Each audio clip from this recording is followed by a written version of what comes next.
Royal Caribbean Cruises, the actual brand, is the single biggest cruise line in the world, and planned maintenance and the way we look after the ship from a marine operations point of view is absolutely key to the success of the company. AMOS and the way we operate it, it's pretty much live, so what we see in the office is what's happening on the ship.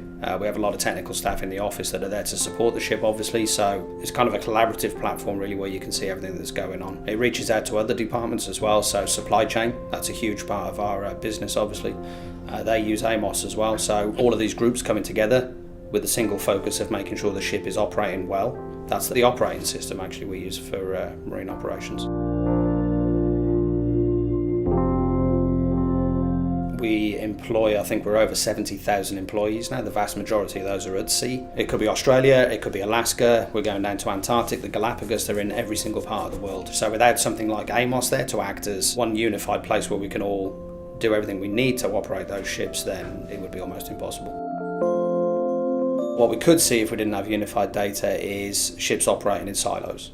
If you've got ships operating in silos, efficiencies are out of the window. So what we're looking to do is basically, irrelevant of the age or the brand of the ship, is to ensure that we've got good, consistent and accurate data.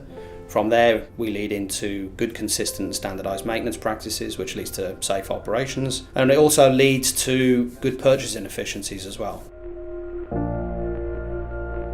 We want to see what we're buying and have good visibility into the volume that we're buying. That allows us to increase our negotiating power with vendors. And then on top of that is stock management. If you saw our 49 vessels as one big floating warehouse, where we want to get to is having the connectivity to say, okay, we can share this inventory around the fleets where necessary, in emergency situations or otherwise. There's a lot of efficiencies to be gained there as well.